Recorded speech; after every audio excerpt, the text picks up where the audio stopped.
Hi everyone, the partial prophet here. Thanks for tuning in. So I wanted to remind you that we know in part and we prophesy in part, and then when Jesus comes, we will see fully.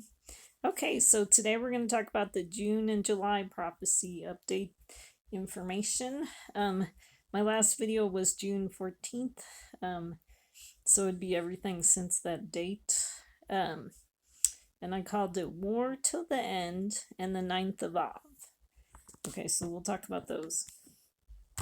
So one of the things I wanted to bring out to you was the parable about the wheat and the tares, because I hope you're recognizing that we're seeing the tares all grown up. Okay, so let's read this parable. In Matthew 13, Jesus presented another parable to them, saying, "The kingdom of heaven may be compared to a man who sowed good seed in his field. But while his men were sleeping, his enemy came and sowed tares among the wheat and went away. But when the wheat sprouted and bore grain, then the tares became evident also. The slaves of the landowner came and said to him, 'Sir, did you not sow good seed in your field? How then does it have tares?' And he said to them, 'An enemy has done this.' The slave said to him, 'Do you want us then to go and gather them up?' But he said, 'No, for while you are gathering up the tares, you may uproot the wheat with them.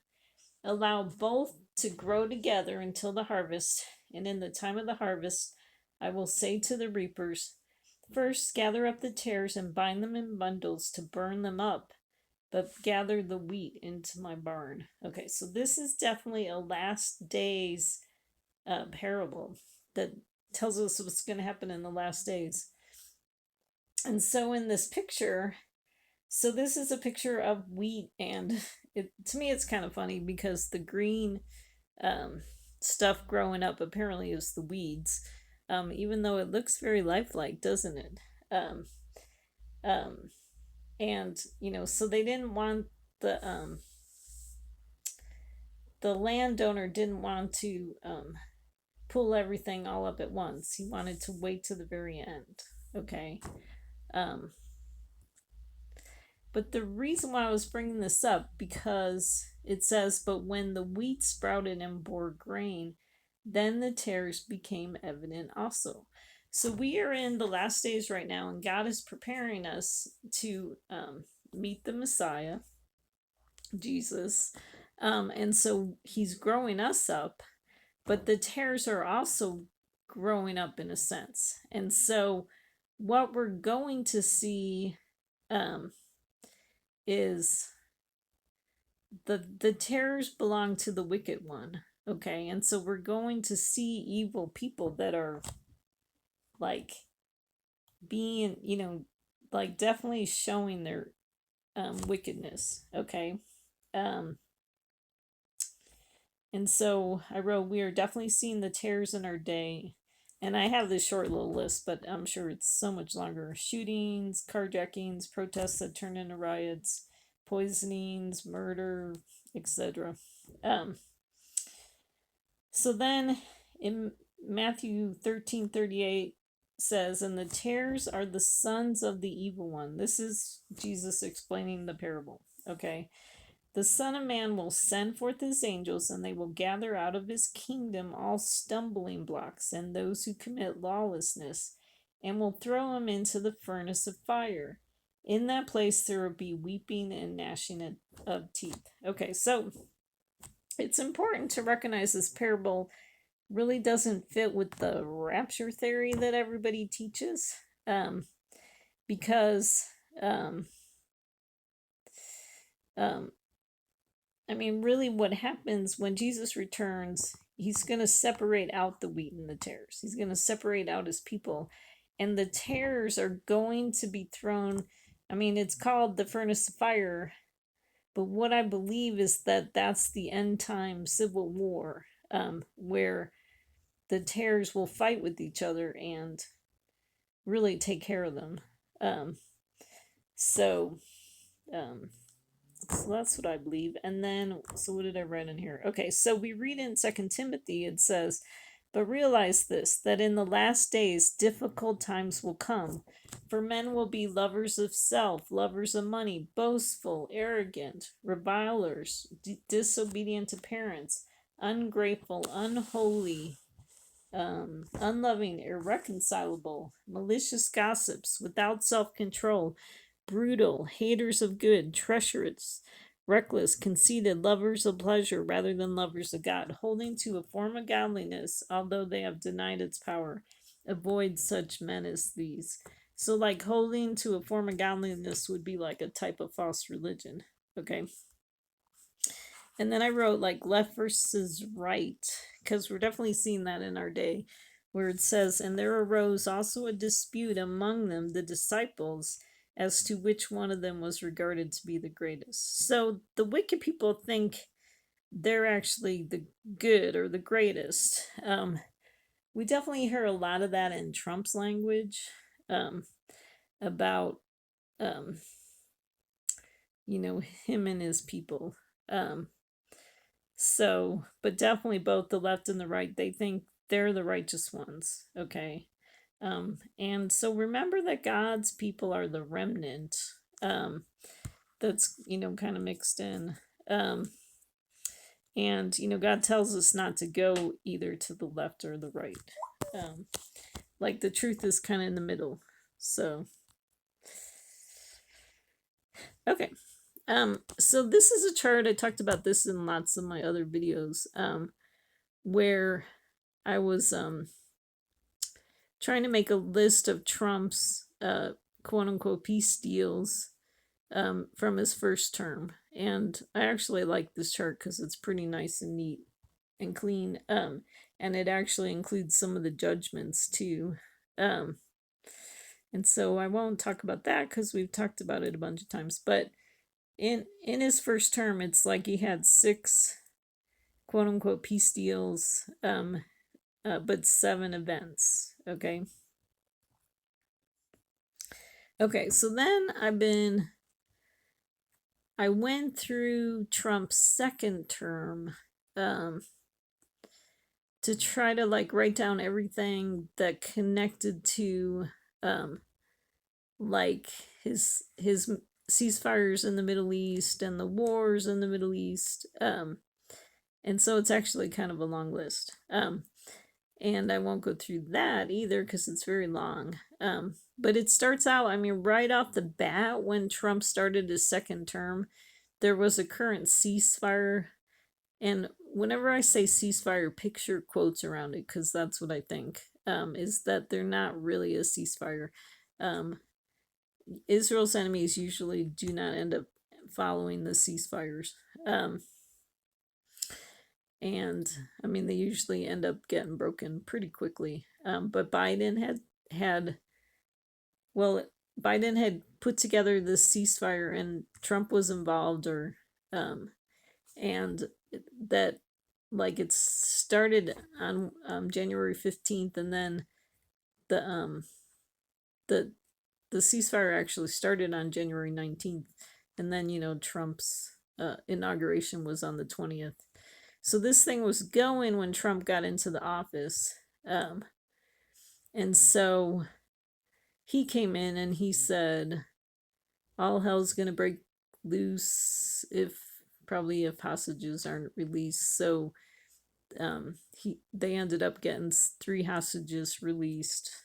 But then we saw on 3/18 that the peace talks broke down. Anyways, so if you get a chance, you could take a look at this. I was trying to, did I already say this? I was trying to put in some of the judgments, and those are in the tiny little letters. Because sometimes the judgments kind of write themselves. When you're watching the news. You'll hear about, oh, Trump, tried to do a ceasefire with so and so, and then the next story would be, and there's tornadoes in the Midwest, and hail the size of golf balls. It really kind of writes itself. Okay, because we know that God in His Word says, "As you do to Israel, so I'll do to you." And so we've suffered a lot of judgment over the years from Trump messing around in the Middle East and Biden messing around in the Middle East. And it's really just gotten really bad in Trump's second term. Um, so, um, so, okay, so this is his second term, page 2. This is his second term, page 3. Um, um, and then page 4, page 5. So see how like active he is in the Middle East. Page 7. Oh, I did decide, okay, page 9. Trying not to be too fast in case you want to catch this. I thought I'd start where my last video ended, talking about the events. Okay. So I put a big circle where I'm supposed to start. Okay. So on June 14th, so we saw that the US and Iran reached a framework deal to end the war, and reopen the Strait of Hormuz. And then, so it's been said that Trump and Vance electronically signed that Iran deal. Because, Trump was here for his birthday, and that's when he had his big UFC fight at the White House. So they electronically signed it. And then, but we saw in 614, Israel was retaliating for Hezbollah's launch of drones and rockets toward northern Israel. Trump gets mad and yells at Netanyahu in phone call because supposedly we were supposed to be close to a deal with Iran. And one of the things that came out is that Israel wasn't really accepting the fact that Lebanon was part of this deal. Okay. They saw it separate. Okay, and then on 6/17 was when Trump actually signed the Iran deal in France. So he was in town for the NATO summit. So he signed the deal, and then he advised Netanyahu to hold back strikes against Hezbollah. Okay, so this is nutty. Listen to what he said. Hold back strikes against Hezbollah if their strikes don't kill Israelis or cause significant damage. So, Israel's supposed to allow Hezbollah to strike them if it's not that bad, which is just ridiculous. Okay. So then I wrote some of the things that I thought some of the judgments might be is that on 6/16 we saw the Lincoln reflecting pool after Trump paid those people tons of money to work on it. It turns green after previous week of extreme temperatures in DC, and the lining starts to peel off. So someone had said they didn't think that they allowed enough time for the lining. The coating is really what it is. It's funny that they're calling it a lining like it's a separate thing, but it was a coating. But they think it wasn't given enough time to dry. So then on 6/17 we saw Tropical Storm Arthur. On 6/17 we also saw a tornado outbreak in the Midwest. Hail bigger than baseballs, nearly 80-mile-per-hour wind gusts. So pretty significant there. On 6/18 the U.S. ended their naval blockade in the Strait of Hormuz, and then they started a 60-day time frame for the Iran deal, and that was according to Vance. Had said that to the press. And then 6/21 to 22 there was 2 days of ceasefire talks in Switzerland. On 6/22 there was a 60-day sanctions waiver on Iranian oil, unlocking billions in revenue for Iran until 8/21. So then, okay, so that was terrible. We should not be allowing Iran to get any money. Okay, because what do they do with it? They just turn around and use it for terrorism. So then we saw on 6/22 severe thunderstorms in DC lead to a ground stop at Ronald Reagan National Airport. On 6/24 was when we saw those twin earthquakes in Venezuela, which, Trump kind of talks about Venezuela, about it being like the 51st state. So I think that's possible that's why it's suffering judgment. Um, and then on that same day, we saw a 5.6 magnitude earthquake in California. Um, then on 6/26 was the Israel-Lebanon U.S. agreement. And we saw the next day on 6/27, we saw severe flooding in Kentucky and Indiana. 3 firefighters were killed in the Utah-Colorado border wildfire. Like, to me, really this time frame is, I mean, just the weather, the fires, everything has just been nonstop ever since these ceasefires kind of came into existence. Okay, on 6/29 was they called it Colorado on Fire. That was when the Aspen Acres fire started, and it's still going as far as I know. Although they have a little bit more of a handle on it, but it's really caused so much damage. So many houses were destroyed. On 6/29, the eastern half of the U.S. was in a record-breaking heat wave, while the northern Rockies have winter storms. There was 21 inches of snow in Jackson, Montana. So that's the other thing we've been seeing with these crazy weather events, like it'd be, burning hot on one side of the country and then just flooding and storms on the other half of the country. So just a lot of contrast in the storms. On 6/28, Iran launches drones and missiles against Kuwait and Bahrain. On 6/29, after 4 days of strikes, U.S. and Iran pause attacks. So even when they're talking about a ceasefire, there's still attacks going on and stuff. On 7/6 and 7/7, Iran attacks commercial vessels in the Strait of Hormuz. On 7/7, that's probably supposed to say 7/7 to the 8th, was the NATO summit in Ankara, Turkey. Trump is thinking of selling F-35s to Turkey, which I don't think is a good idea. So we saw on 7/6, Super Typhoon Bavi hits the U.S. islands Guam and Rota, winds up to 180 miles per hour. Oh man, that's strong winds. Okay, 7/7 was U.S. strikes on Iran. 7/7, that's when, okay, so we're kind of back into fighting. So U.S. revoked their order lifting the sanctions. Okay, so they reimposed the oil sanctions. Okay, so remember how Daniel says going back and forth? We have definitely been going back and forth with sanctions on Iran. Okay. Then on 7/8, Trump said the ceasefire with Iran is over, and that was the second day of strikes on Iran. 7/11, U.S. strikes on Iran. 7/12, U.S. launches more strikes against Iran in retaliation for attacks on Cyprus container ship in Strait of Hormuz.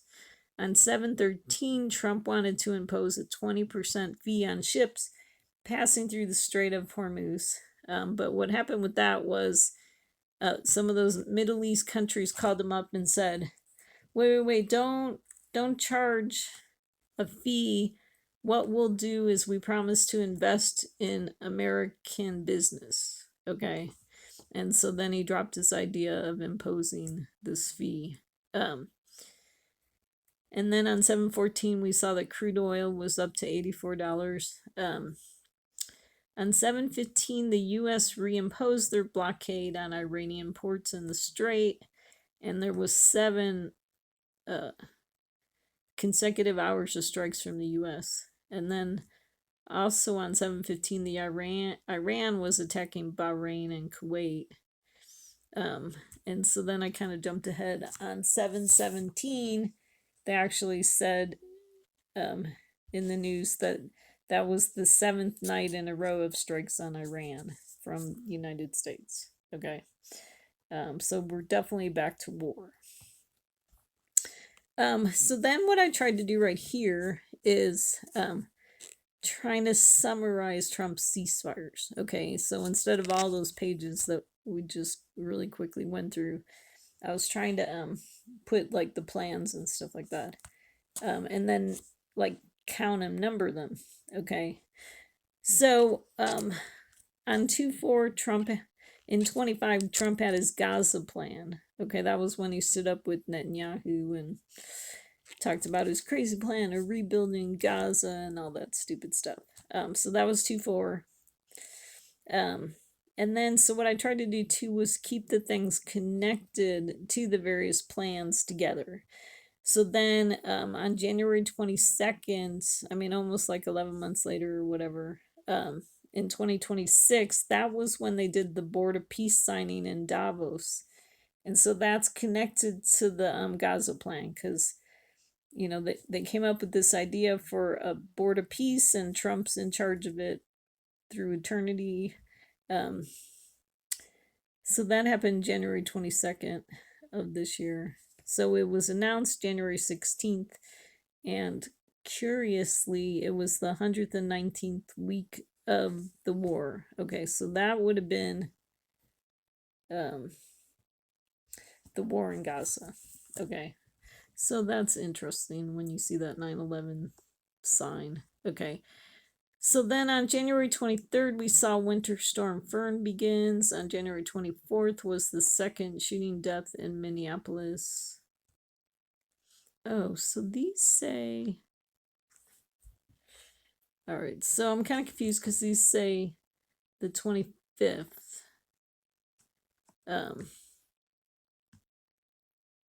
Yeah, so were these last year? So maybe these are judgments from when Trump first announced the Gaza plan last year.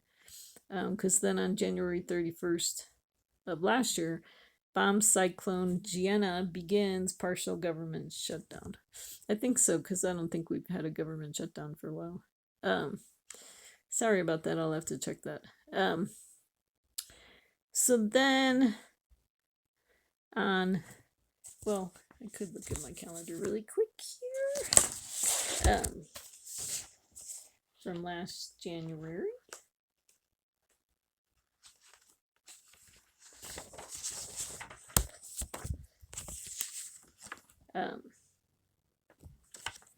January 23rd.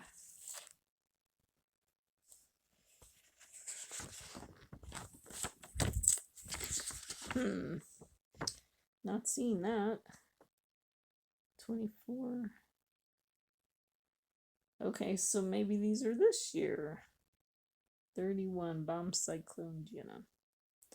Okay. Alright, so I guess I'm wrong. Those are actually from this year.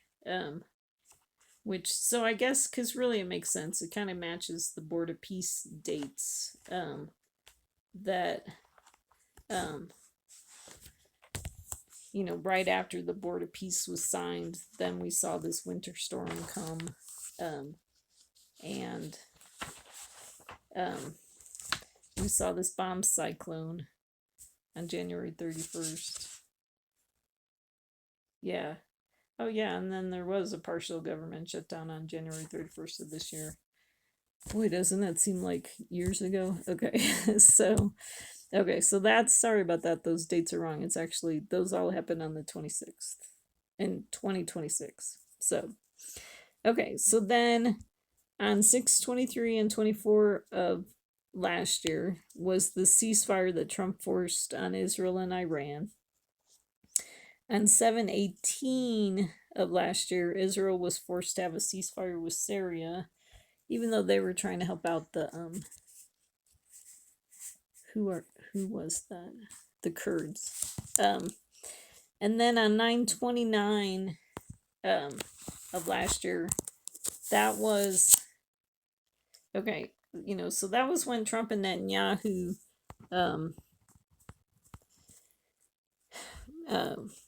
told us about their this 20-point peace plan with Hamas. Okay, someone named it the deal of the millennium, which would definitely be in quotes. But first, Trump made on that day. Trump made Netanyahu apologize to Qatar for 9/9 Doha strike. Okay.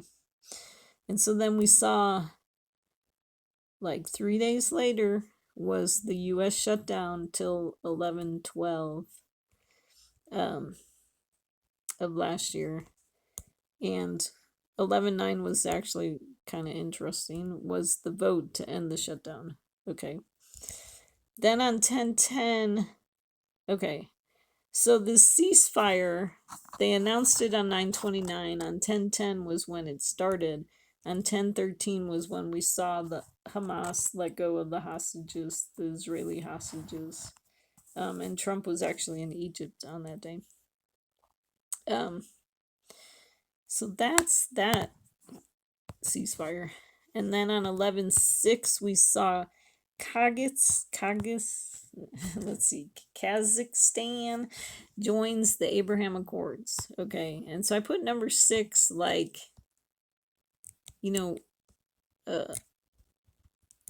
like, would that be number 6 of the Abraham Accords from last year? Does it get counted, with last year's, or not last year's, but last term's, ceasefires? But I counted it as number 5 in this term for Trump. Okay.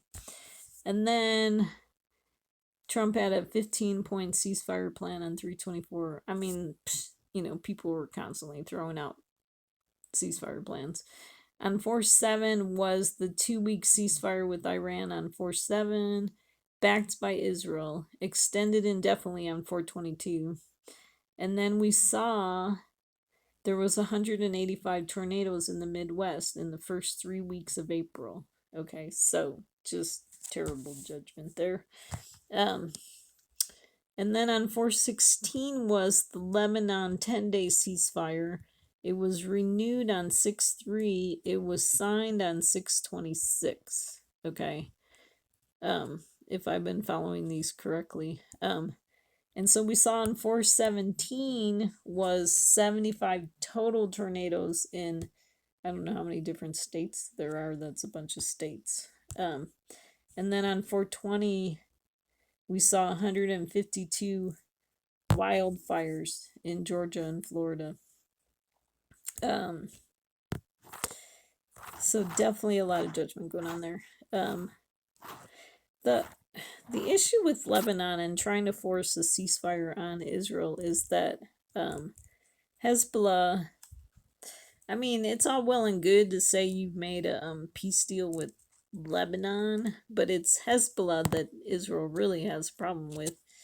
And Hezbollah's been sending these drones into Israel that's actually been getting some of the soldiers in Israel killed. So really not a good situation. So then on 6/26, yeah, so I guess this is the final Israel-Lebanon-U.S. agreement. On 6/27, we saw severe flooding in Kentucky and Indiana. 3 firefighters were killed in the Utah-Colorado border wildfire. 6/29. Oh, we already talked about this because I was reading what happened in June and July of this year. Yeah,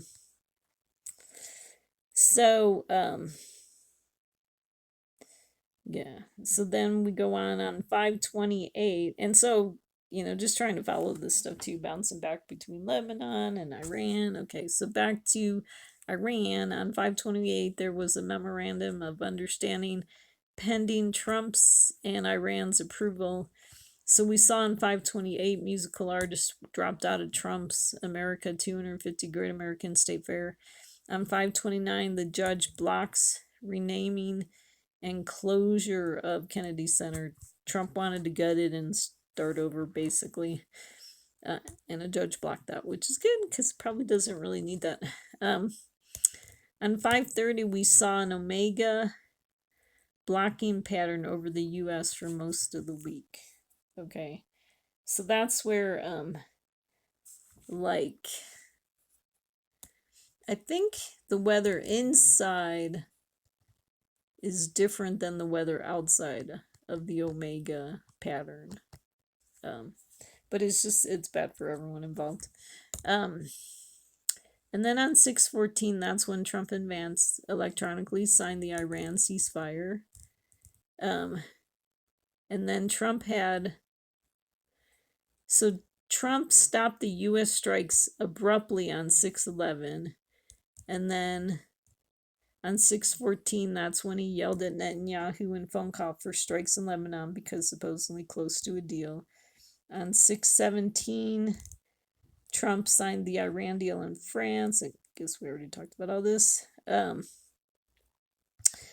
then, did I already talk about the judgments too? The reflecting pool, this tropical storm. Yeah.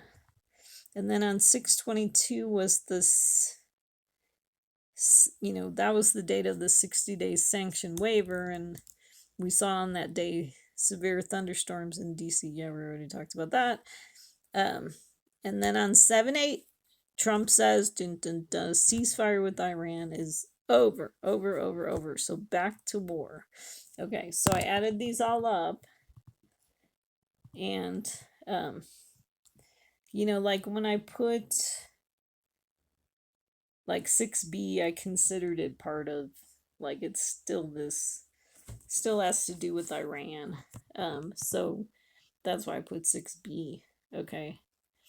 So then what I came up with is 7 deals with Trump, or 8 total if you count the one with Biden.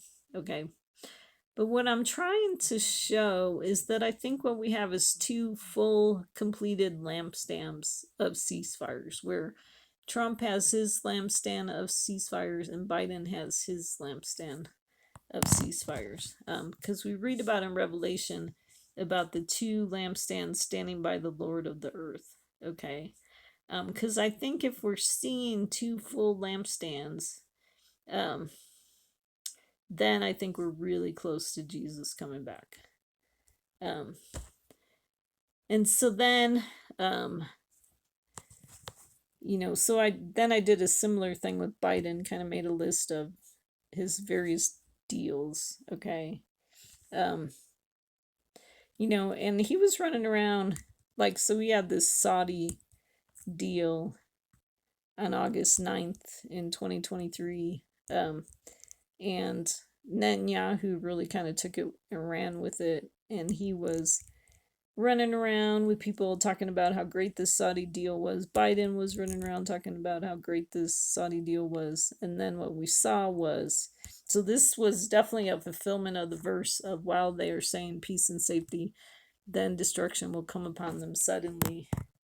And so that was 10/7/23 was when Hamas attacked Israel.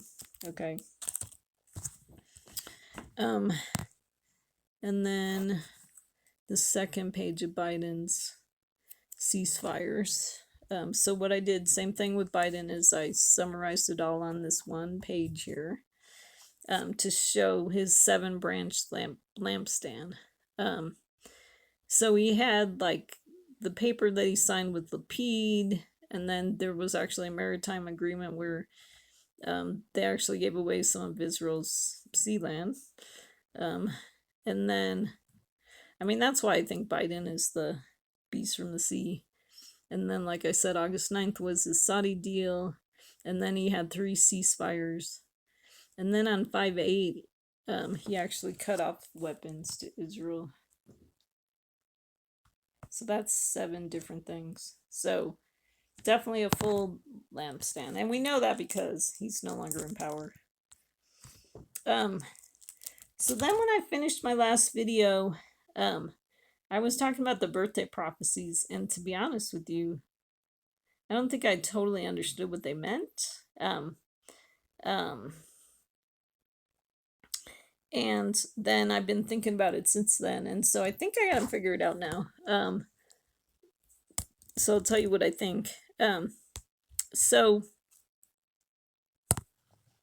what we saw was around Trump's birthday of this year, was when this, Trump had this whole idea of coming up with this Iran deal. And it was actually kind of shocking because, like, first he was fighting and then he just stopped the fighting on June 11th and started these ceasefire talks, and people were just like, what is he doing? It just didn't make sense to them. But I thought it was interesting that his birthday is actually in so Mark 6:14, Trump's birthday is 6/14, June 14th. Okay, so I thought it was interesting that Trump's birthday is in this story about John. So then I knew, that this prophecy connects to Trump. Okay, and something happening around his birthday. Okay, so what the story is that King Herod, okay, so people were hearing about Jesus's miracles, and King Herod decided that John the Baptist has risen from the dead and is actually Jesus doing these miracles. Okay, so they were thinking Jesus was John the Baptist resurrected. Okay, so what I'm thinking is that we're seeing Trump do these weird Iran deals, just like Obama did. Okay, and so we're seeing this parallel that just as people thought Jesus was John the Baptist coming back, you can see that it looks like Trump is acting like Obama raised from the dead. Okay. What's interesting too is that Obama's JCPOA Iran deal was 7/14 in 2015, and Trump's Iran deal was 6/14. Okay. That's when him and Vance signed it. Okay. Of this year. Okay.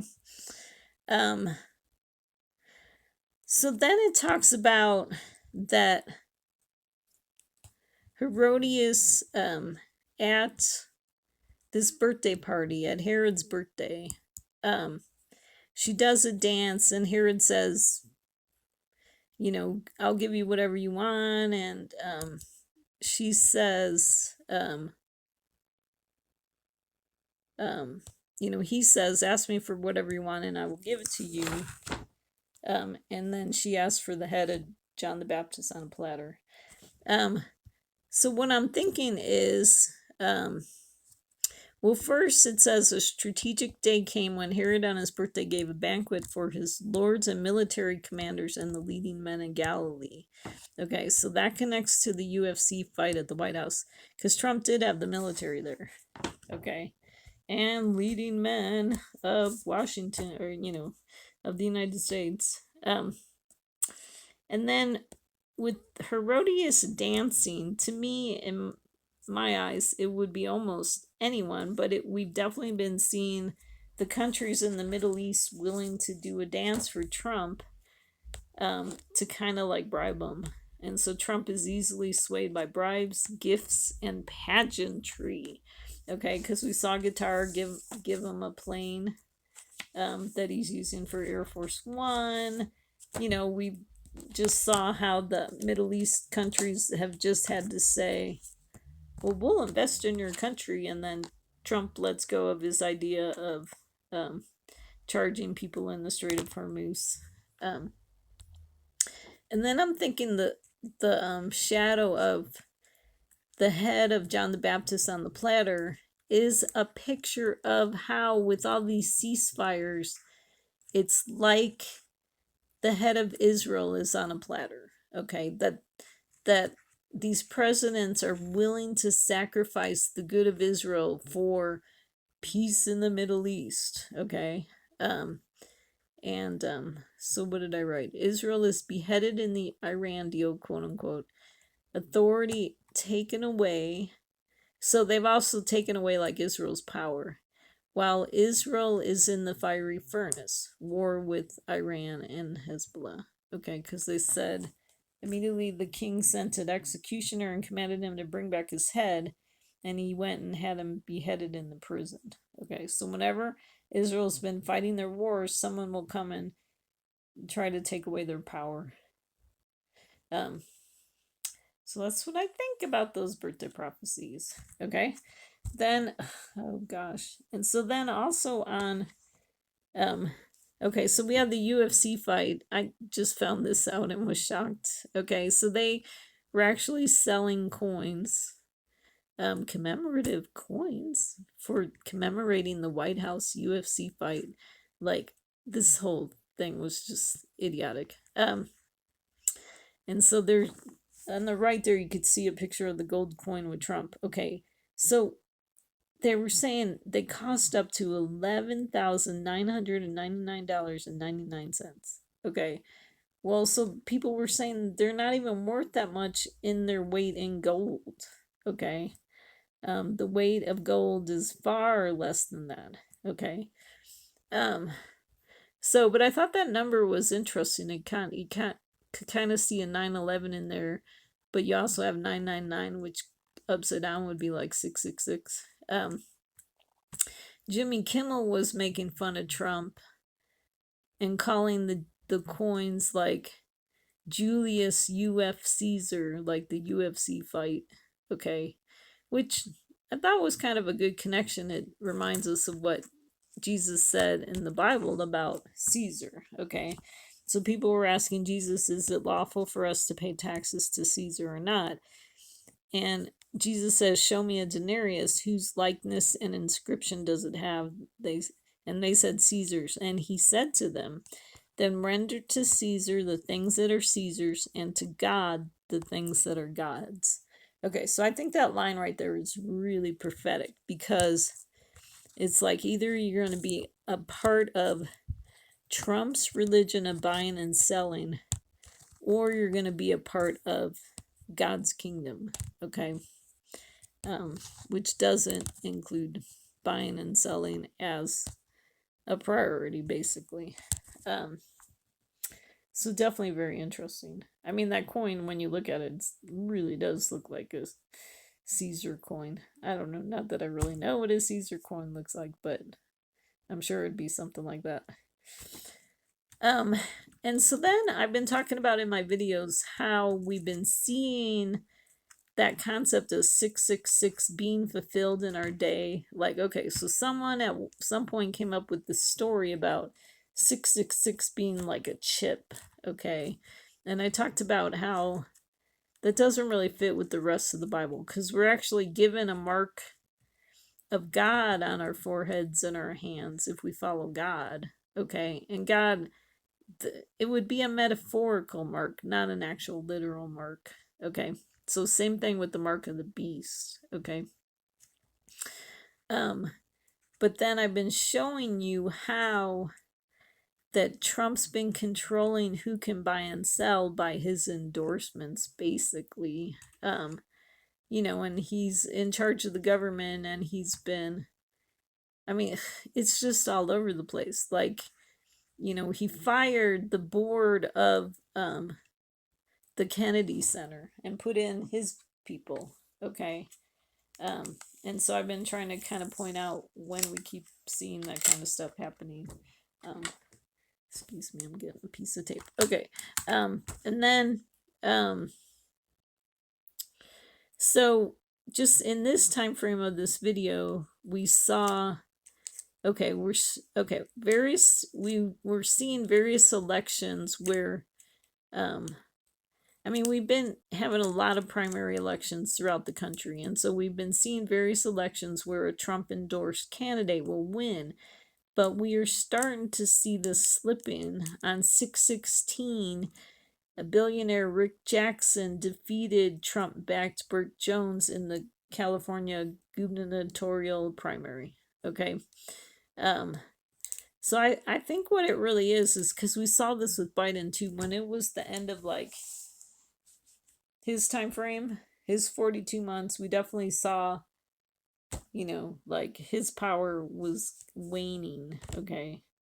I think that's the right word, going away. And we're definitely seeing that. I think we're going to be seeing that with Trump. But we did see on 7/1, there was a soccer player that got a red card, a U.S. soccer player. So Trump called the president of FIFA, and sure enough, this soccer player's red card was suspended so he could play a game on 7/5. Okay. And then we saw on 7/13, after Lindsey Graham died, that Trump recommended Lindsey Graham's sister as his replacement to the governor, and the governor replaced, appointed her to replace Lindsey Graham. Okay. Now, this is the bottom chart here.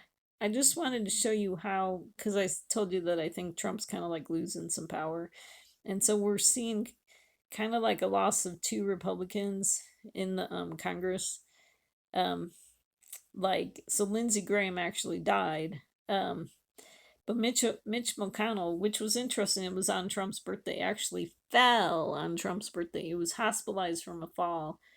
What was interesting about it is they were all hush hush about what happened for a long time until Lindsey Graham died. Then they finally told us what was going on, and I don't know why it was such a big secret. So what's interesting about Mitch McConnell is that he's 84 years old, and we know that the number 84 kind of connects to the return of Jesus, because we see a prophetess who's 84 years old in the temple when Jesus, was born. And we, so I pointed out how Nancy Guthrie is 84 years old. Okay. What's interesting about 84 is that, so I've talked about how Jesus's number is 48, and so 84 is the reverse, you could, of 48. Okay. And then Lindsey Graham died suddenly on at 71. His birthday was 7/9, so he died like 2 days after his birthday. Okay. Very huge 9/11 sign, which I missed, but Steve Fletcher spotted it. Okay. So what you have is, because I think 9/11 connects to, like, you have 9 and you have 10 and you have 11. Okay. So his birthday was on the 9th, and then on the 11th he died. Okay. What's interesting about this, so Steve Fletcher, you can watch his videos because he's got some good stuff too. He's been finding all these 9/11 signs in various things. Okay, because they are everywhere. But one of the things about Steve Fletcher is that he is looking toward September 11th to fulfill the 9/11 signs, and he's kind of skipping over the 9th of Av on the Hebrew calendar, which is coming up this week. Okay. So I guess we'll find out in a week whether I'm right or Steve Fletcher is more right about 9/11. But there could also be kind of a hidden 9/11 in between those 2 dates. But there's so many things that are pointing toward the 9th of Av coming up this week, which is 9/11. Okay, so it's actually, how does that work? Okay, I'm going to pull out my July calendar. Okay, so it's actually called Tisha B'Av by the Jewish people, and it's the 11th month, the 9th day, okay, on their calendar. Okay. What I also saw about Lindsey Graham when he died on 7/11, 7/11 is also 9 months, 11 days after the October 1st in 2025 government shutdown. So that's very interesting. So second way that's a 9/11 sign. 7/11 too is a very interesting number, and I've seen that connected to Biden. Okay. So definitely we're seeing with Lindsey Graham's death kind of like the downfall of the Republicans and shadows of the return of the left. Okay. Because remember, we've been in this cycle of back and forth. Okay. And so I think we're gonna see now what I'm thinking, I mean, if Jesus doesn't return, then the return of the left would be like maybe they win big in the midterms, okay, and get more control in Congress. And so then Trump loses, becomes like a lame duck president. But what I'm really thinking might be happening is, like, because especially 9/11, I think it's really a picture of the Civil War that could be coming to America between the left and the right. Okay. The fiery furnace that the tares are thrown into. Okay. And so then we read about in Daniel 5, we read about the writing on the wall that Belshazzar the king, like, was kind of drinking wine from the vessels of the temple. And then he saw the fingers of a man's hand emerge and wrote opposite the lampstand on the plaster of the wall. And, so that's where we get the expression of the writing on the wall. Okay. And see, then what happens is that Belshazzar ends up losing power. And then it talks about the Medes and the Persians getting power, which is definitely a picture of like civil war. And so I thought this story, okay, so this happened, so these people were wanting to disrupt the UFC fight. Okay. Like, so remember how I talked about it was like a security nightmare. Okay. And so, like, these people might have been able to get away with what they were trying to do, except I think one of their moms called and turned them in. Okay. Um, so it says FBI arrests 5 in alleged plot to attack White House UFC event with explosives laden drones and guns. Some of the suspects espouse fringe conspiracy theories, and their families had raised concerns about their recent actions, law enforcement said. Um, so law enforcement officials disrupted a plan to attack the Ultimate Fighting Championship event at the White House over the weekend on Trump's birthday, according to court papers unsealed Tuesday, which was 6/16, that say the conspirators discussed flying drones loaded with explosives over the event and then shooting into the fleeing crowd. And so what I thought was interesting is that 5 people were arrested. Okay, because we see in the story of the writing on the wall that it says the fingers of a man's hand emerged. Okay, and it actually says that in verse 5. So we see that number 5. Okay, and so these people could be the writing on the wall to Trump, like, your days are numbered. Okay.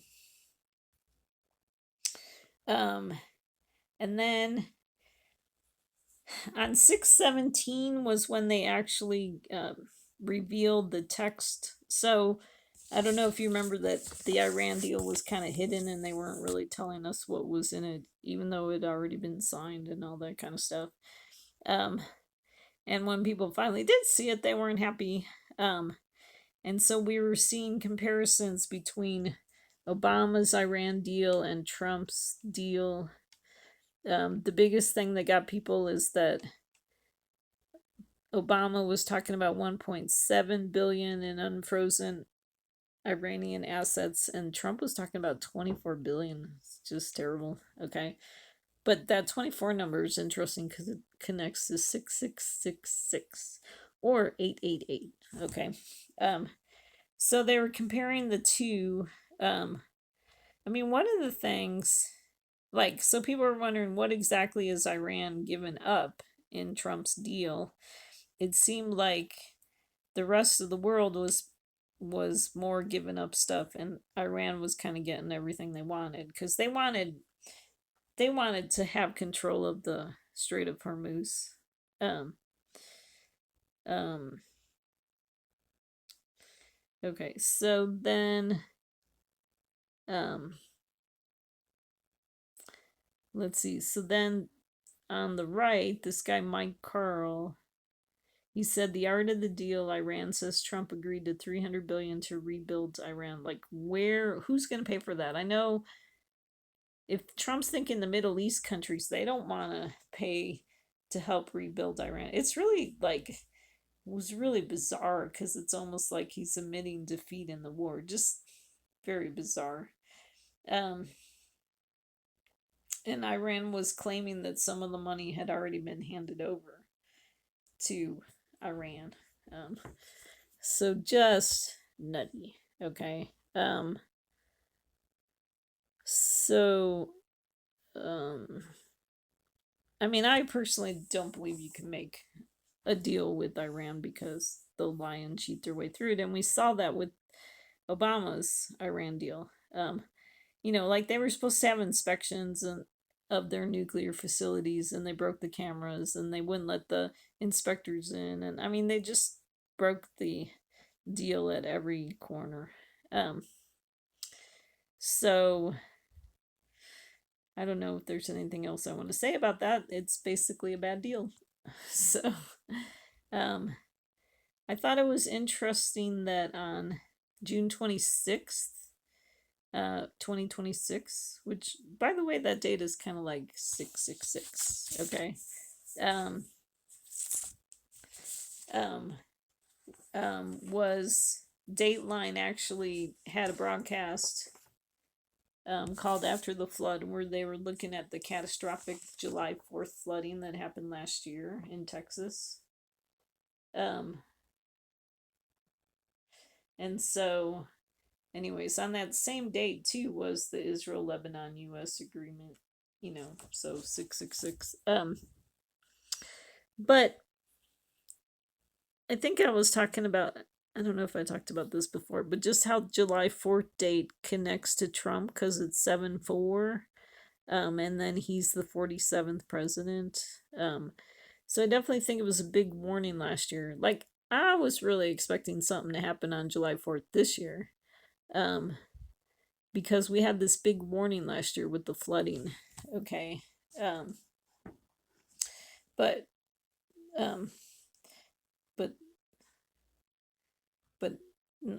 nothing happened on July 4th.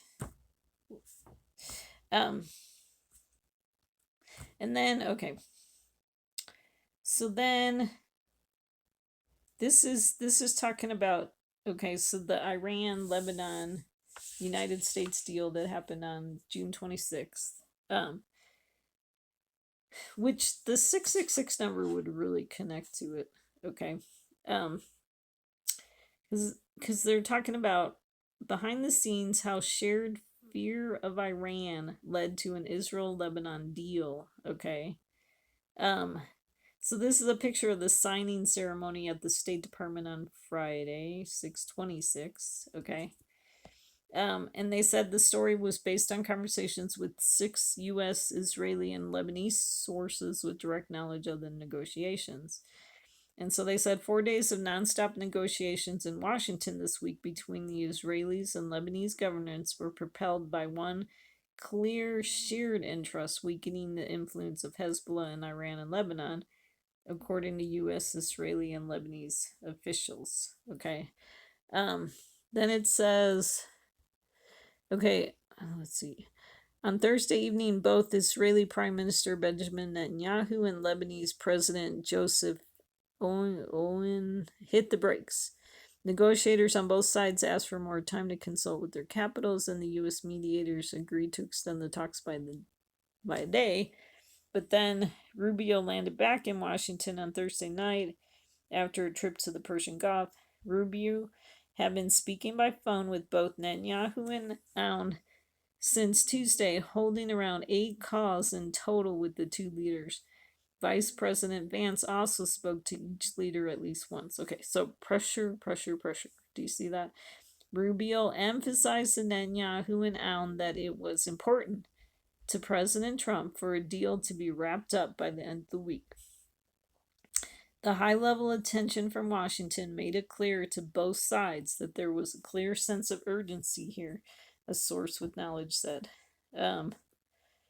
On Friday morning, Rubio joined the talks to try to close the final gaps. Also involved in the final push were U.S. Chief Negotiator Dan Haller, U.S. Ambassador to Lebanon Michael Issa, SECOM Marines Commander, just a bunch of people. And then it says the U.S. asked Israel for 2 changes to the text in order to secure the deal, including an Israeli withdrawal from a village in southern Lebanon currently under Israeli occupation, and a clear statement that this would mark the beginning of a broader process of redeployment out of Lebanon. Later pressed Netanyahu and other senior Israeli officials to agree in a call that became heated when Netanyahu resisted the changes. two sources said later raised his voice as he made the case that the deal was an important achievement and Israel needed to sign. A source close to later said he raised his voice because of the noise on the phone line. Later himself told Axios that calls to consult with officials back home are customary during negotiations and differences of opinion are natural. Okay, so yet another peace deal where they're wanting Israel. Okay, so through blood, sweat, and tears, they gained this certain amount of land in Lebanon. Okay, it's not like they're trying to occupy Lebanon. They're trying to set up a security force, a security, what would you call it, like area, so that Hezbollah would be a little bit farther away and it'd be harder for Hezbollah to shoot their drones to Israel and hit people. And so they're trying to make it safer for Israelis in the north side of Israel. Okay. And this happens with all the ceasefires. American ceasefires is Israel will gain land and they'll make them back up the land that they gained, that they earned through sweat and tears and blood and the death of Israeli soldiers. And that's what happened with Gaza. They made him back up. Okay, and now Netanyahu's saying, no, I want to go back and regain this ground that they already had before some stupid peace deal. And now they're trying to do the same thing with the Lebanon deal. So stupid, and it's all this pressure.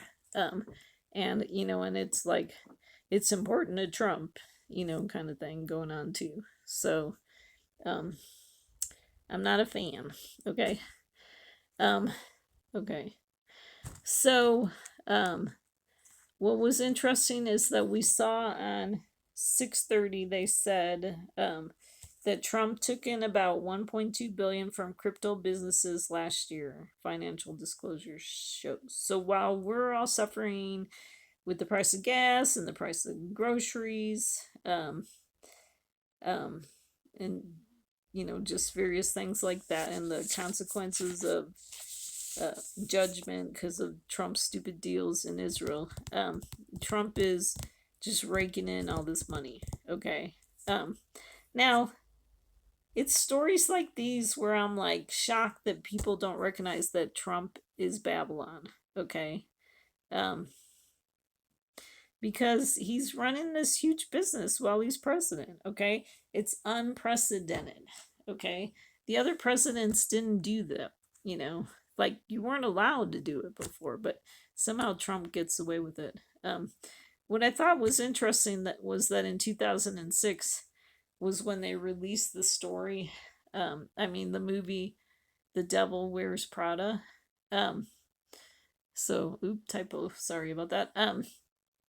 So I thought that was interesting. That was 6:30 in 2006, so I highlighted all the sixes. Because I don't know why when I hear the expression "the devil wears Prada," it definitely reminds me of Trump. Okay, because we got Trump with his suits and the gold in the background and blah blah blah. So definitely got that going on. And so we heard that. Okay, so we saw in Luke 12 that Jesus tells us this parable about the rich man. He says the land of a rich man was very productive. And he began reasoning to himself, saying, what shall I do, since I have no place to store my crops? Then he said, this is what I will do. I will tear down my barns and build larger ones, and there I will store all my grain and my goods. And I will say to my soul, soul, you have many goods laid up for many years. Take your ease, eat, drink, and be merry. Okay, so we saw that Trump tore down the east wing to build a bigger ballroom. He wants to have large banquets in the ballroom. 999 people can fit in there, or is the plan. And so it's interesting because Trump's acting like he's going to be president for a long time. And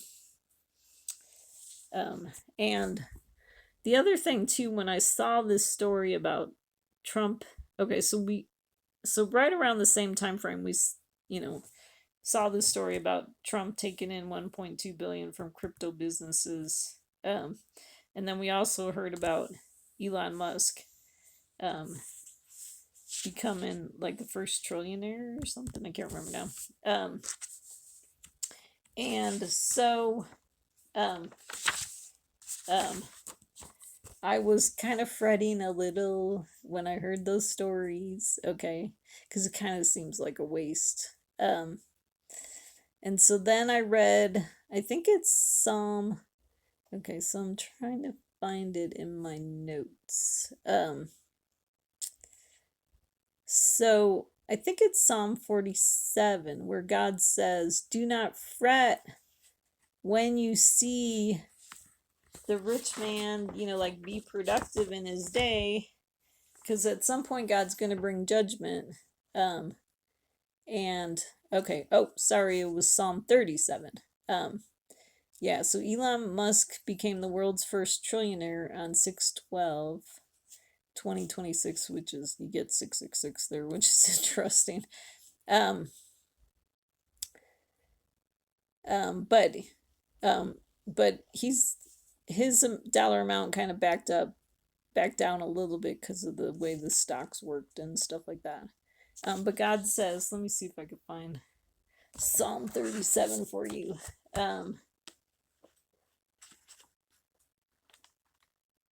Psalm 37. So it says, "Do not fret because of evildoers. Do not be envious toward wrongdoers. Rest in the Lord and wait patiently for him. Do not fret because of him who prospers in his way, because of the man who carries out wicked schemes. Cease from anger and forsake wrath. Do not fret, it leads only to evil doing." And then he goes on to say, "For evildoers will be cut off, but those who wait for the Lord, they will inherit the land. Yet a little while, and the wicked man will be no more. And you will look carefully for his place, and he will not be there. But the humble will inherit the land." Okay, so another verse that blows the rapture theory out of the water. Because the idea is God giving us the land, giving his people, the righteous, the land. Okay? And so that doesn't fit if we're not here. So it doesn't make sense. Okay, and then this was interesting because this was July 2nd, 3rd, and 4th. They were forecasting these heat indexes, and I wanted to circle that New York was showing 119 degrees, which was like a 9/11 sign. So that was on for July 2nd. So interesting. I had been kind of watching for 119, and so finally saw it. Oh, and they said, so look at this. Maps show this July 4th could be hottest ever in parts of the U.S. So you think God's maybe saying something? Okay. So then, okay. So did I talk about this yet? Okay. So, sorry, it gets hard to remember what I said and what I haven't said. Okay. I haven't talked about this yet, but on July 3rd, okay, Trump says he gave Iran a week off for the funeral of slain leader. President Trump said he gave Iran a week off for the funeral of slain Supreme Leader Ali Khamenei in a speech on the eve of July 4th celebrations. That would have been July 3rd in Mount Rushmore. In his only mention of Iran during the patriotic speech, Mr. Trump said, "We knocked the hell out of Iran. They're dying to settle. They want to settle so badly," the president said in a speech at Mount Rushmore. "We gave them a week off for a funeral because we're nice." Talks between the U.S. and Iran are currently paused, according to Qatari and Pakistani mediators, and would be scheduled to resume after the funeral commemorations. Okay. So, all those people that are thinking the Antichrist is going to make a covenant with the many, and that means 7 more years of tribulation for the Jewish people, even though they have, I don't know if I'll find, they were talking about the Jewish people were talking about their 2,000 years of suffering. I don't know if I find it, it would be a miracle, but they talked about 2,000 years of suffering for the Jewish people, like 2,000 years of exile. And some nutty guy who's probably anti-Semitic came up with this idea that they needed 7 more years of. Oh, here it is. I found it. Praise the Lord. Okay. So 2,000-year exile of the Jewish people fraught with pogroms, expulsions, and persecutions. Okay. And, so I think it might have been Darby came up with this idea that the Jewish people needed 7 more years of tribulation because apparently this 2,000 years was not enough in his eyes. But it was all based on this verse in Daniel 9:27 where it says, "And he will make a firm covenant with many for 1 week, but in the middle of the week he will put a stop to sacrifice and grain offering." Okay, so now we are seeing the fulfillment of this, and it's not Darby's imaginations. Okay, he kind of imagined all this rapture stuff. But we had Trump making a covenant with the many. He made,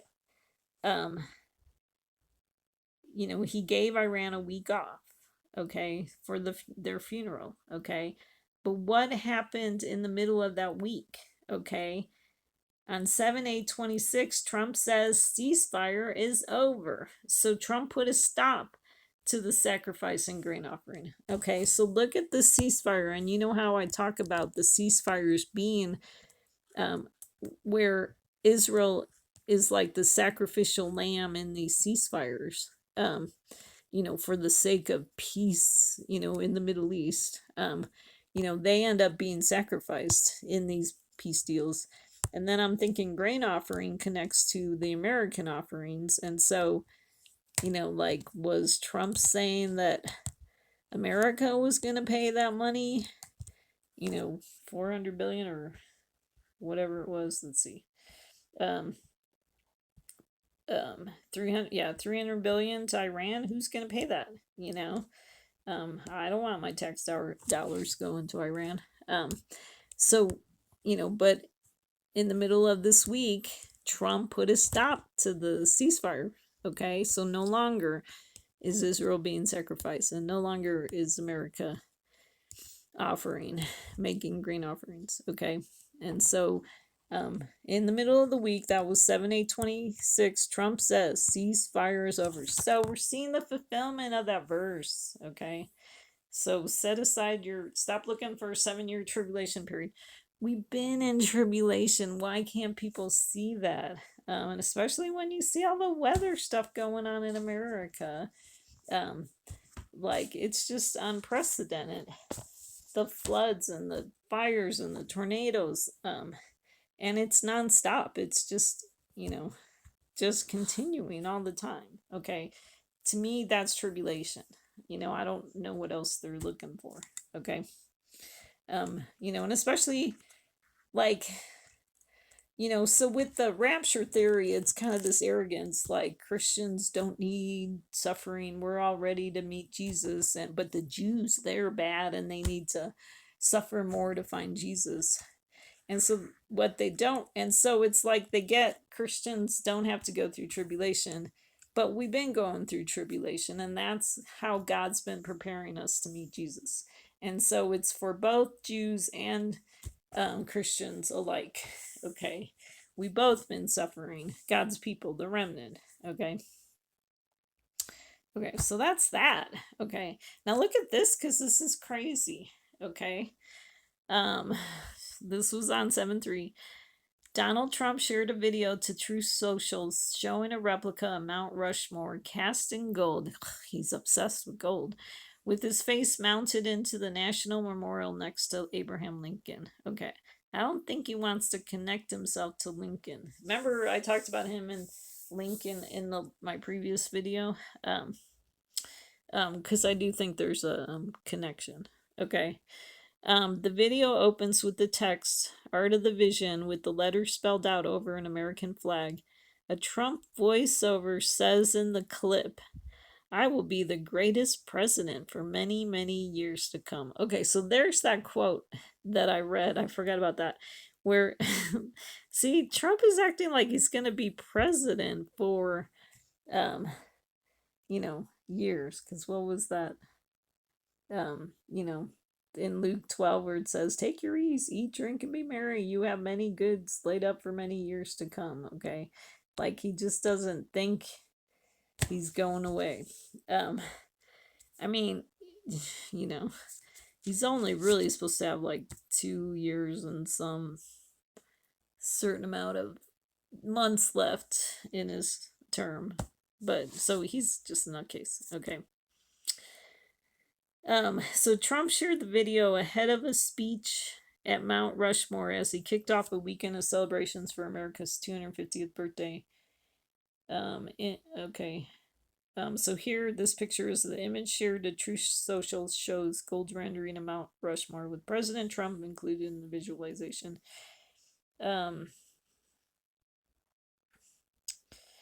Let's see. The president traveled to South Dakota, which shows to the memorial, which shows the faces of George Washington, Thomas Jefferson, Theodore Roosevelt, and Abraham Lincoln, and he spoke beneath the towering granite images of the four presidents. Over the years, Trump has floated the possibility of being memorialized on the mountain, though it is widely understood that this would be unlikely given space. I didn't put the rest of the article, but there's no room to do that, and it might cause the rest of, like, they're just trying to keep the other faces staying up. I mean, one, there's no room, and two, it would just totally make everything unstable. So I put in this verse from Daniel 3. Nebuchadnezzar the king made an image of gold, the height of which was 60 cubits, and its width 6 cubits. He set it up on the plain of Dura in the province of Babylon. Then Nebuchadnezzar the king sent word to assemble the satraps, and then etc. It ends up listing 8 groups of people, okay, to come to the dedication of the image that Nebuchadnezzar the king had set up. Okay, so I thought that was interesting that comes from Daniel 3, because Trump posted this gold thing on July 3rd. Okay. And then I thought it was interesting. So I highlighted 60 and I highlighted 6. Okay. We see Trump's numbers in there, 66, and then 8 groups of people. Okay. Because Trump's the 6th king that became the 8th king. And then I actually looked this up, and according to Wikipedia, it actually says that Mount Rushmore, the sculpture, features 60-foot tall, 18 meters depictions of the heads of 4 United States presidents. So is that not wild that you have the 60 cubits matching the 60-foot tall heads of the presidents? Okay, so I think that's definitely a prophetic fulfillment there. So that's just uncanny. Okay. And then this article talks about Trump having politically charged speech at Mount Rushmore. And so we won't talk about like his video, because we just talked about that. But let me see if I can find the part where he wrote, like, I won't really read it. But basically, Trump talked about the communism threat to America. Like, this was on the holiday on July 3rd. And the people on the left push back because they're like, well, we're not communists, we're democratic socialists. So that's just the two sides fighting, blah, blah, blah. So that's that. And then what was interesting on July 4th, okay, so then Iran officially begins several days of public funeral ceremonies for slain supreme leader. So they, so that was kind of interesting that they actually started on July 4th. Um,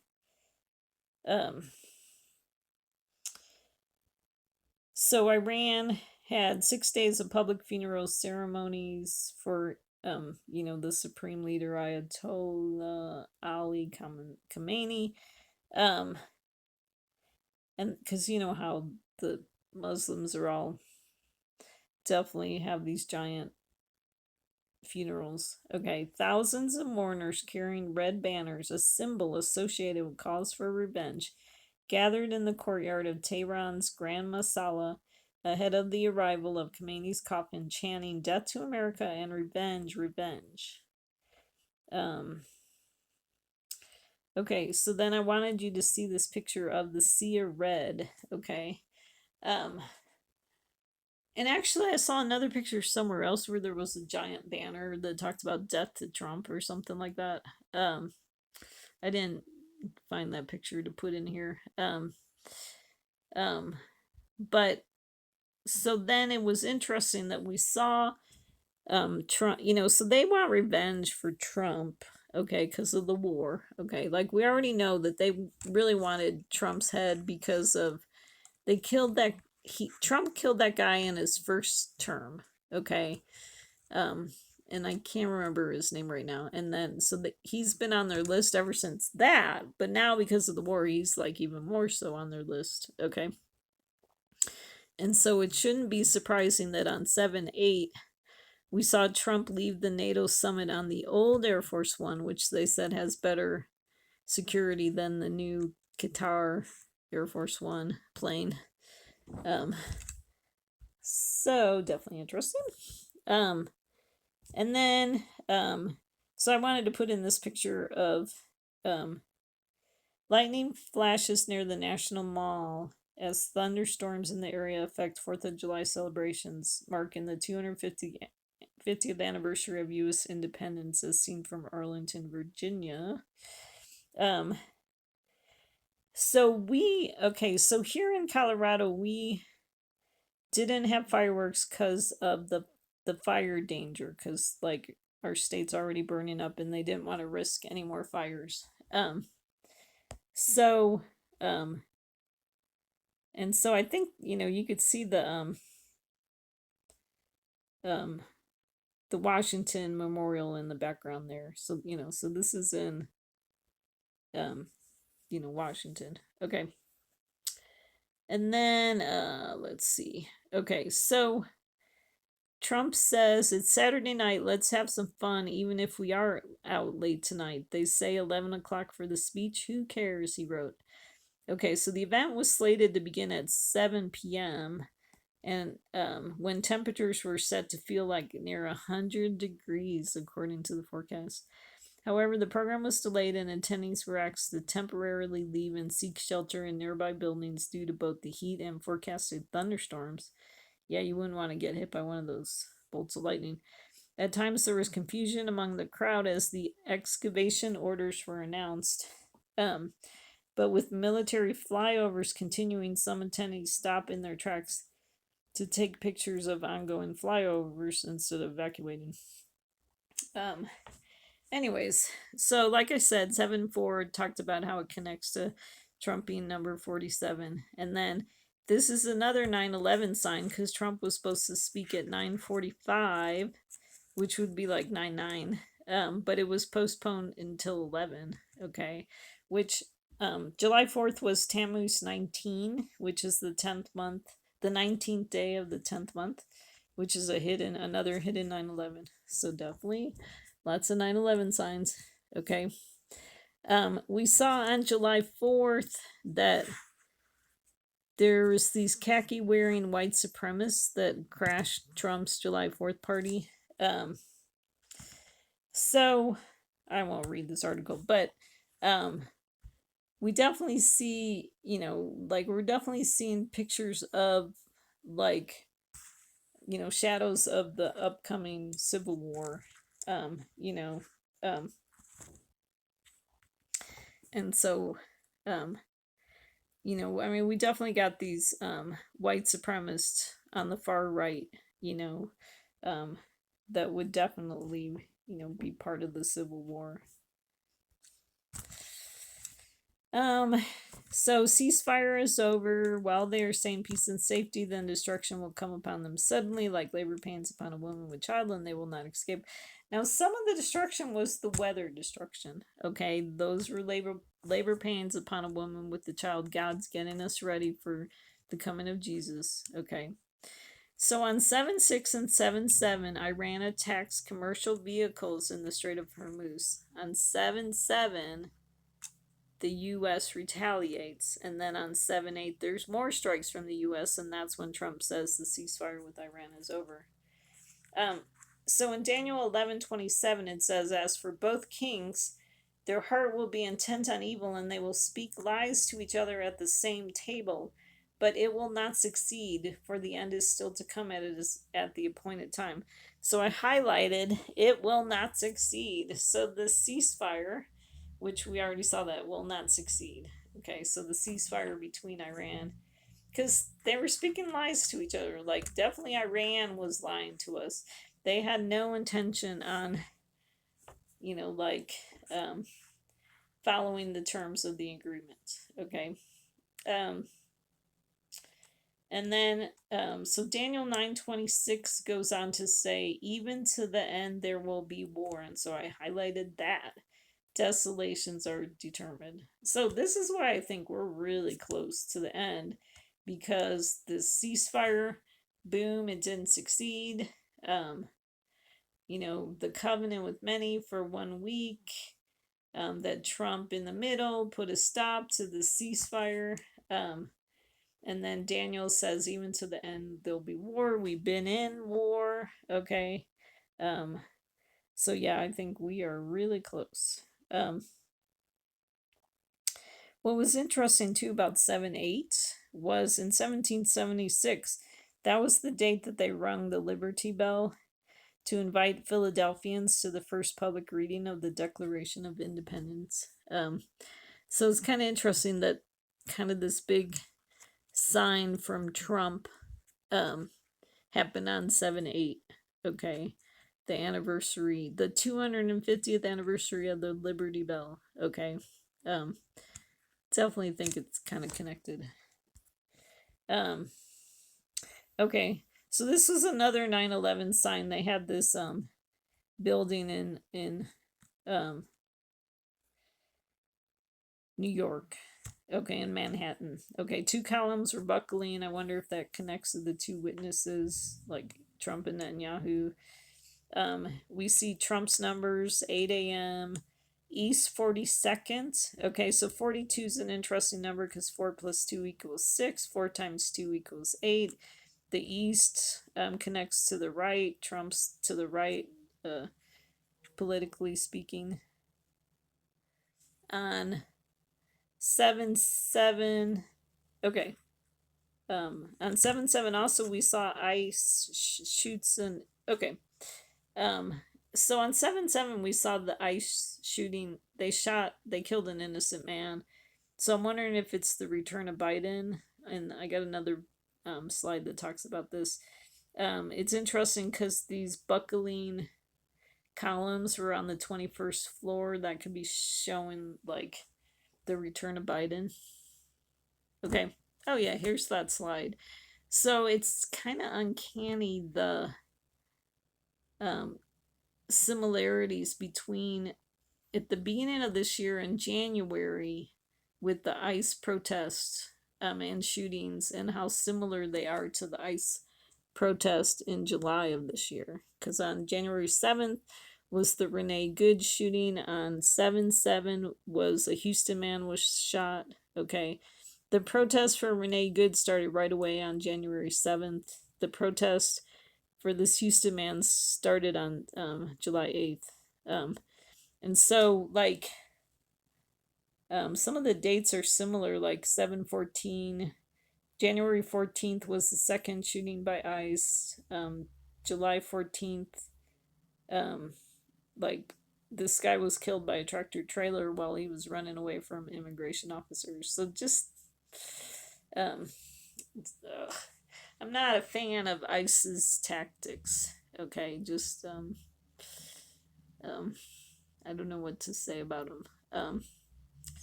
So just, I mean,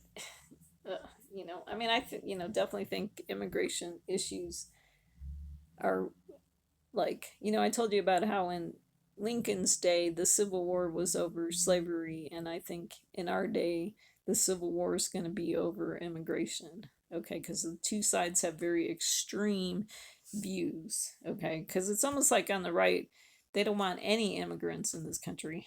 Um, and, I think a good balance in the middle where we help these people find citizenship easily, or maybe not easily, but not with years and years and years of work like you hear about people. Um, so, because, we used to be, give me your poor, your weary, whatever it says on the Statue of Liberty. Um, okay, so now on 7/7, the first Freedom Fuel Network gas station has landed in Philadelphia, lowering the price at the pump to $3.47 for our 47th president. Okay, this was posted by the White House. Okay, why is the White House participating in commerce? Okay, this is not what our government should be doing. Okay. So they had actually said 25 different gas stations, okay, that they set up. Okay, so this is Babylon all the way.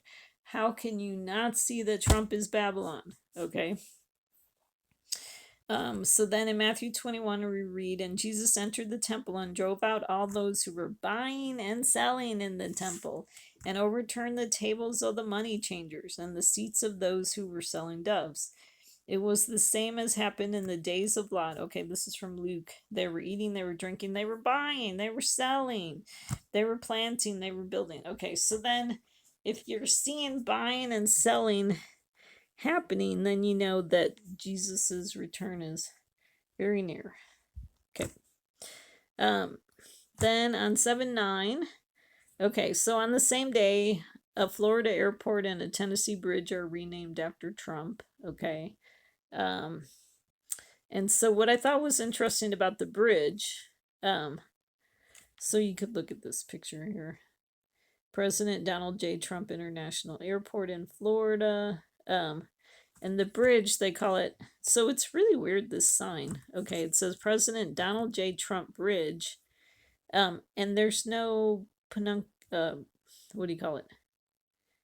There's no like period after the J. Okay.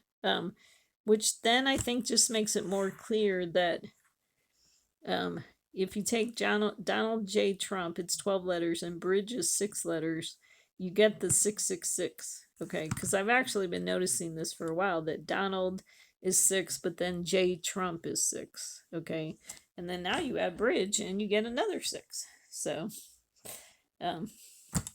okay, so definitely picture of the Antichrist. Okay.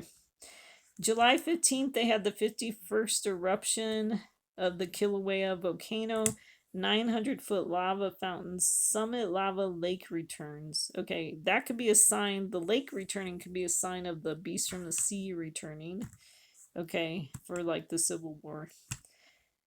On July 15th was also the start of the 9 days of mourning of the Jewish people, which end at the 9th of Av. Smoke in Michigan from the Canada fires on that day.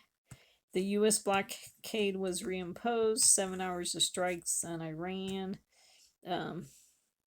So interesting. Okay, so it's like we saw the fiery furnace 7 times hotter on that date. So interesting that we saw this volcano shooting 900-foot lava fountains. Okay. And it says Kilauea volcano produced 950-foot lava fountains for 8.3 hours on July 15, 2026, erupting 300 cubic meters of lava per second. Okay, definitely interesting. So, and then Trump did a speech on 7/16 where again he was talking about the stolen election. So I wanted to put in here, okay, so I think Trump is the beast from the earth, okay, and he sets up he makes he makes an image to the beast who had the wound of the sword and has come to life. Okay. So I actually think there's two images of the beast. Of the beast, like the two different beasts, and there's two different images. Okay. So it says he makes the earth and those who dwell in it to worship the first beast whose fatal wound was healed. Okay. So what we see and kind of this cyclic nature is that so like Obama's wound was healed when Biden became president, and then Trump's wound was healed when he became president for the second time. Okay, so that's why I'm thinking there's two different images. Okay. And so Biden's or Trump's image of Biden, I mean, besides the auto pen, is also just that Biden stole the election. Okay. And, so I think, um, it causes people, um, it gives breath. Okay, like, so Trump's kind of given breath to this image about Biden stealing the election. And we already saw that on January 6th, that it caused people to riot in the Capitol. And I think it's also going to continue to cause people to go to civil war in America. Um, and then, yeah, and then so then Trump's image, was because he survived the shooting on July 13th of, well, that would have been like 2024. Um, yeah, July 13th, 2024. And so they think, so then they were kind of putting up this image of him being like chosen by God to save America, blah blah blah. So that's why I think there's two images. Jeroboam set up two golden calves. Okay, so two images. And then what we're seeing is, Revelation talks about three frogs to gather everyone for war. And so we got Trump running around talking about communism and the stolen election. I heard Obama talking about no kings. I actually haven't researched to see if Biden's running around saying anything yet. I'm looking to see if Biden does something on July 21st, because the 7 number connects to Biden. So we'll see what happens on that. Maybe he'll make some speech or something. I don't know. So that's what's going on there. July 17th, we saw. Okay, so, I talked about how I'm looking for a plague at the last days, because then Jesus needs to come and make atonement, to put a stop to the plague, to put a stop to God's wrath. Okay. First, I was wondering if it was hantavirus. Then I was wondering if it was Ebola virus. Ebola virus might not have actually really came to America. I'm not really sure. But now we got this diarrhea causing parasite, and it said, okay, so on July 17th, 2 days ago, Michigan reported 5,002 cyclosporiasis cases as of Friday. Okay, it sounds terrible, and you get like sick for like 2 weeks or something. Sounds kind of dangerous too. So be careful. Don't eat lettuce from Mexico, from Taylor Farms, and rinse your produce well. So yeah, so definitely scary. Just another last day sign. So I made a chart of the weather issues affecting the Trump events. On 6/5, his Meet the Press interview, I think there were 3 times interrupted by rain. So if you go watch that, that's really interesting to watch. On 6/12, the UFC press conference was delayed by weather. On 6/13 and the 14th, there was an algae bloom in the Lincoln Memorial reflecting pool due to heat. Oh, sorry, I didn't. Oh, sorry, I wasn't switching slides here. So 3 frogs together for war. Sorry about that. And then here's the plague. Okay. On July 17th. Okay. Now you're caught up. Okay. Weather issues. And then, okay. So, algae bloom on 6/13 and 14 in the Lincoln Memorial reflecting pool. 6/14, the UFC event delayed. So talking about the Lincoln Memorial reflecting pool, remember how I said that, it's kind of like Trump is a kind of like a Obama coming back from the dead. And it's almost too like Trump thinks he could do things better than Obama. So he thought he could do the Iran deal better than Obama, and he thought he could do the Lincoln Memorial reflecting pool better, which he didn't. So thought that was interesting. On 6/14 on Trump's birthday, the UFC event was delayed by weather. From 6:25 to 7:10 was the Great American State Fair, and they had complaints about sparse attendance.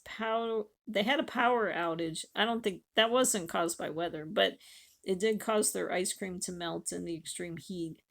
The arch that Trump set up, he put up a sample of the arch that he wants to build. They said it was oozing yellow substance. Anyways, so during the state fair, they said it was severe heat. The 7/9 rodeo was postponed for a day to 7/10. Okay. On 7/3, Trump's Mount Rushmore event was delayed by weather. On 7/4, Trump's speech was postponed by weather. I already talked about that. So in Haggai, it says, "You have sown much, but harvest little. You eat, but there is not enough to be satisfied. You drink, but there is not enough to become drunk.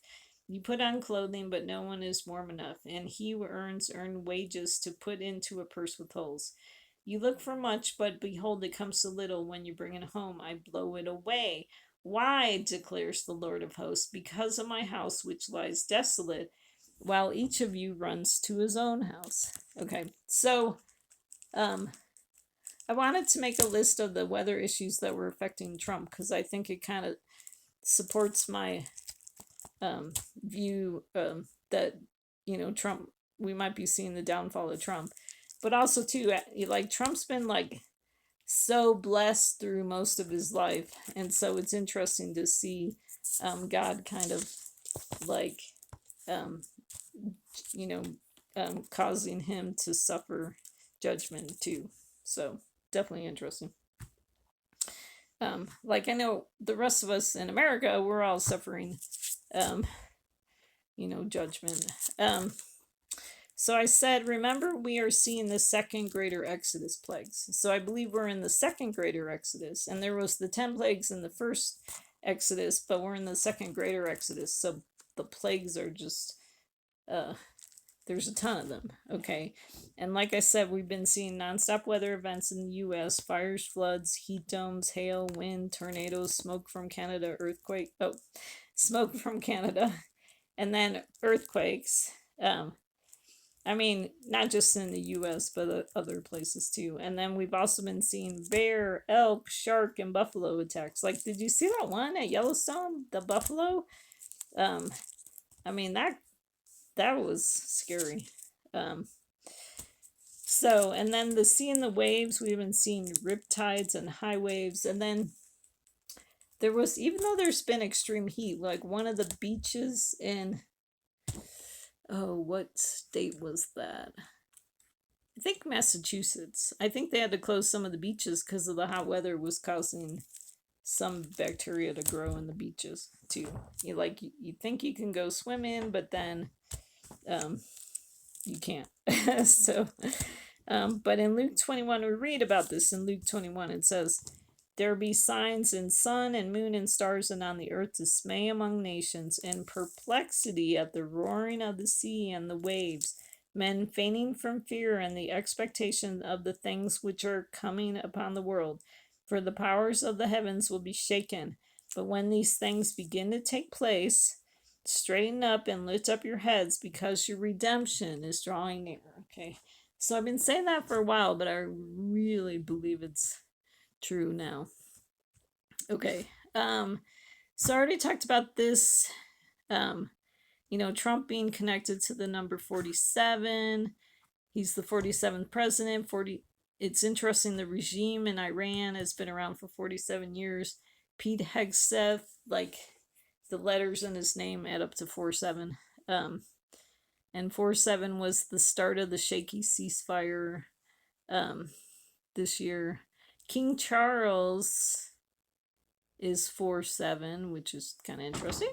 The Trump Tower fire was 4-7 in 2018, which you could either get an 11-9 out of that or 11-11 out of that, the numbers with that. So 4 plus 7 equals 11, and 11 equals lawlessness, rebellion, and disorder and chaos. Okay, is not Trump causing disorder and chaos in the world, and especially in the Middle East? Okay, because now the war's kind of getting out of hand in the Middle East.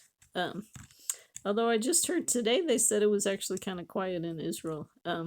So kind of nice, maybe a shifting of, the fiery furnace off of Israel, back to, or not back to, but to Israel's enemies. So that'd be kind of interesting. So they say number 11 is a marking of time of change before reaching divine order. So definitely, so like showing you how God's using Trump to prepare us for the coming of the Messiah.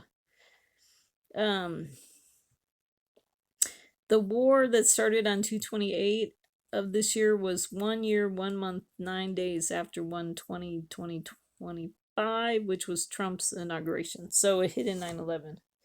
Okay. So Trump's number 45 and 47, another 9 and 11. Okay. The Torah portion Shemini, which is the 8th, which means the 8th, is Leviticus 9 to Leviticus 11. So definitely see like 9/11 connected to the 8th king. Okay, which I think Trump's the 6th king that became the 8th king. Okay. And we're in the 119th Congress. Okay. So they started on January 3rd in 2025, and they're supposed to end on January 3rd, 2027. And then, like I said, Messiah, the number 48 probably connects to Messiah. 4 plus 8 equals 12. May 14th, 1948 was when Israel was established. And actually, if you add up 514, you get the number 19, which probably connects to the Messiah too. Like Trump's 18, which is 666. The Messiah is probably 19. And then 1335. I didn't talk about that on my Daniel. Or did we get to that? Maybe we haven't talked about it yet. It adds up to 48. So I think it says we're blessed if we make it to 1335, and that could be a hidden 48. 4/8 in 24 was the Great North American Eclipse, which is like 488. 2/28/26 is also 488 if you add up those numbers. It was interesting that 4/7 to 4/8 was the start of the ceasefire. Because, like 2 years after the eclipse. Okay. And June 1st was the 48th eruption of the Kilauea volcano. So the 250th celebration started on Trump's birthday.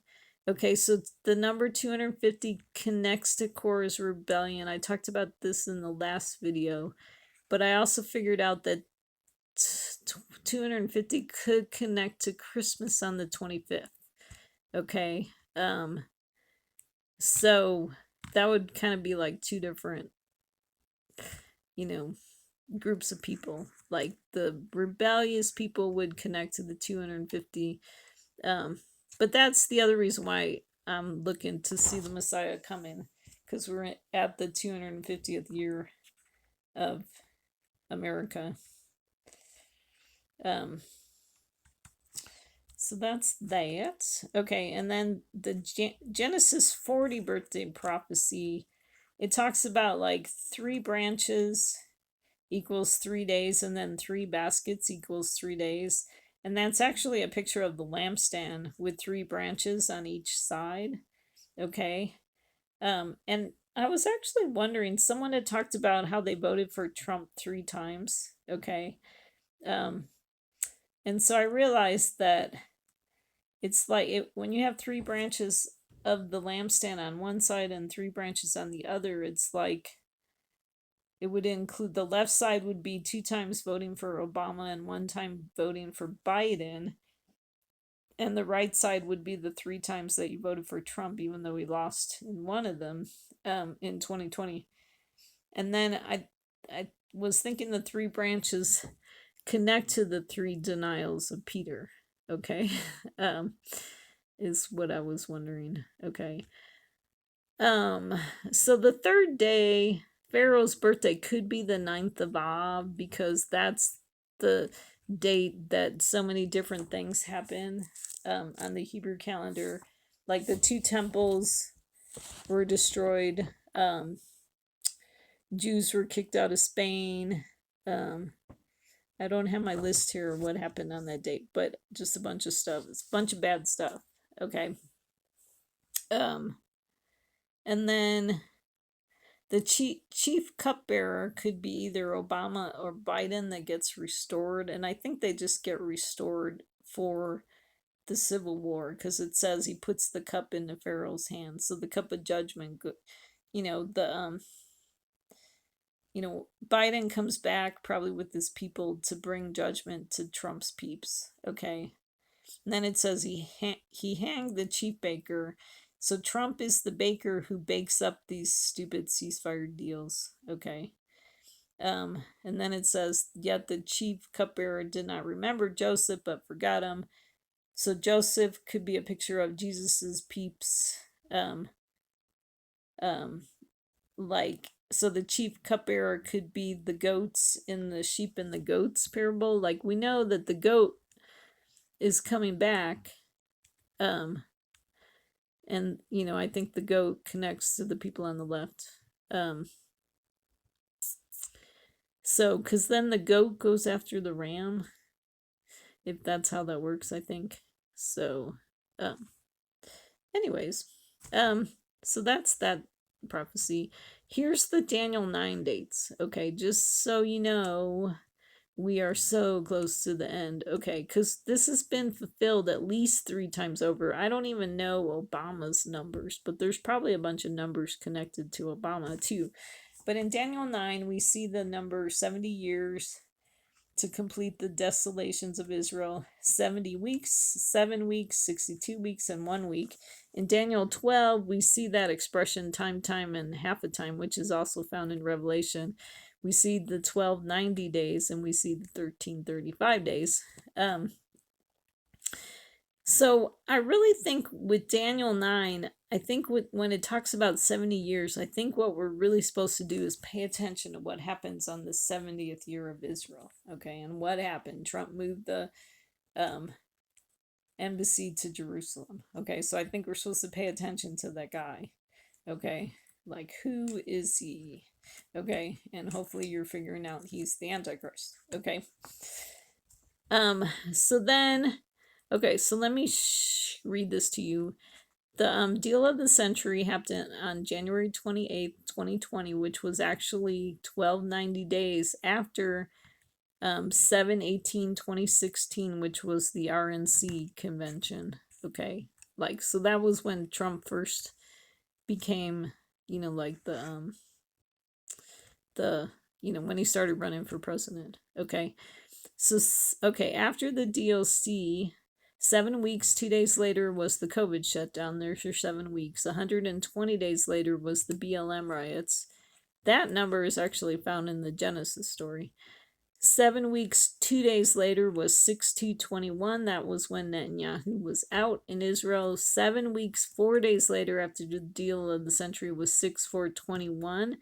That was when they kicked Trump off of Facebook for 2 years. So definitely lost their power. Okay. So 1290 days after the deal of the century was Biden's Saudi deal that we talked about on 8/9/23. 60 days or 8 weeks, 4 days after the Saudi deal was 10/7/23, the Hamas attacking Israel. 7 weeks, 2 days later, after Biden's Saudi deal, is 12/12/24, which was when Trump was named Time Magazine's Person of the Year. Okay, and so we know that the 1290 days is like the abomination being set up. Okay, so Biden being set up was an abomination. Trump being set up is an abomination. Okay. 12/12/24 is also 1290 days from 6/2/21. Okay, which is also 42 months and 11 days. Okay, so you know how the Gentiles trample the courts for 42 months. So Biden's time was kind of like 6/2/21 until 12/12/24. Okay, that was his 42-month time frame, with a few extra days thrown in for good luck. Okay, and then the 62nd week, 4th day of the war from 10/7 landed on 12/17/24, which was Trump's electoral college vote. 7 weeks and 1 day later is 2/4/25, which is that was Trump's Gaza plan. Okay, so now we're gonna calculate things from 2/4. So 62 weeks, 3 days after Trump's Gaza plan is 4/16/26, the Lebanon ceasefire. 70 weeks, 3 days after the Gaza plan was 6/11. That's when Trump halts the fighting so they can start doing the ceasefire thing, which ironically is also 3.5 months from 2/28/26. So that would be your times and half the time. And then 7/20, which is coming up, is actually 40 weeks, 1 day after October 13th, which, connected to one of Trump's ceasefire. That's when the hostages came home. And then 7/21 is 62 weeks after Trump was in the Middle East on May 14th, 2025, which was the 77th year of Israel. Okay, so we have seen, and I already talked about the 1 week. Trump made a covenant with the many for the funeral for 1 week, and in the middle, the ceasefire was over. So, this is a different charting, kind of like, shows you like the 70 weeks and the 1290 days. Oh, but there's that verse, Daniel 12:11. From the time that the regular sacrifice is abolished and the abomination of desolation is set up, there will be 1290 days. So when you see 1290, some abomination is being set up. So we already looked at this slide, but I just added the rest of the verse, okay? Because, it says he will make a firm covenant with the many for 1 week, but in the middle of the week, he puts a stop to sacrifice and grain offering. And on the wing of abominations will come one who makes desolate, even until a complete destruction, one that is decreed, is poured out on the one who makes desolate. Now, the one who comes and makes desolate could be Iran. We're already seeing that happening, where they're just shooting rockets throughout the different countries in the Middle East. But I also wonder if it's the left, that it's a picture of the left's going to return, and make America desolate by fighting with the right. Okay. But what happens is whoever makes this destruction, whoever will be dealt with by Jesus. So they're going to make desolate until a complete destruction, one that is decreed, is poured out on the one who makes desolate. So Jesus is going to come and judge whoever it is that's making desolate, either Iran or the left, or maybe both of them. So, anyways, I just like this slide. But I put in there, so the Gaza announcement was 2:4, which connects to 2 Thessalonians 2:4. And then Trump was supposed to head the board of peace for Gaza on 9/29. 50 weeks after 2:4, that's when Trump signs the board of peace, which was also Shabbat 4. Okay, 70 weeks after 2/4 is 6/11/2026, when Trump put a stop to the fighting. So definitely interesting. Okay, And then what I think the two end time signs, which really show us it's finished, is that when we see the times, and half a time, um, and then it says, as soon as they finish shattering the power of the holy people. Okay, so I think as soon as they take away, so now they have Israel and all these stupid ceasefires, and so their power is taken away. But then it also talks about the saints being worn down um, um, for times, and half a time. So what was the deal? That was while, okay, so what did I write here? Time, and half time. June 11th is 3.5 months from 228. And so while the war was going on, we were being worn down. Okay. Let's see. But then, okay, so then Trump was trying to make a deal from June 11th to July 8th, which is 28 days and 4 weeks. And I don't know the significance of the 4 weeks. Okay. But then after July 8th, when he said, boom, the ceasefire is over, there's still 16 more days until 7/23, which is the 9th of Av. Okay. And I don't know the significance of the 16 days. Okay. So anyways, but the 9th, okay, so the 9th of Av is 7/23. So I'm wondering if Christmas in July is July 25th. Like maybe we'll see, I don't know if like we're gonna see like 3 days of darkness, like on the 9th of Av, 9, 10, and 11. I always wondered if those were gonna be like the 3 days of darkness, the 9th, the 10th, and the 11th of the month of Av, which is the 23rd, the 24th, and the 25th. But it says when they had 3 days of darkness, it said the Israelites had light in their homes. Okay. And so I'm wondering if Jesus is going to come on July 24th, like the evening of July 24th, kind of like Santa comes on Christmas Eve. And then that's going to bring light, so hang in there. Like it might just be a couple days of darkness for you if you belong to Jesus. But I mean, look at these things. Okay. January 21st is 62 weeks after Trump was in the Middle East. I think that's significant because we read about Darius the Mede coming into power at about 62. Okay. 7/22 is the 70th day after May 14th this year, which was the 78th year of Israel. And I talked about how we're in the 119th Congress. They started on 1/3. What's interesting is you kind of have this middle date there, 10/13, when the hostages came home, is kind of this middle date where it's 9 months and 11 days before the date and 9 months and 11 days after the date takes us to the 9th of Av. Okay, so definitely interesting. 7/23 is 100 and okay, how do you say that? 119th week, 4 days from the solar eclipse. Okay, so just seeing multiple 9/11, 11/9 numbers. Okay, connected to this week here.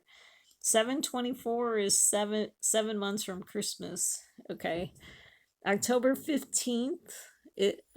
Last year was Simchat Torah, which is the 8th day of Sukkot. Okay, definitely, it's kind of a separate holiday where we're celebrating Torah. I definitely think it's definitely a messianic holiday. Okay, and then to 7/25, which I'm wondering if is Christmas in July, is 9 months 11 days. Okay, or you could say it's 40 weeks 4 days. Okay, which isn't pregnancy 40 weeks.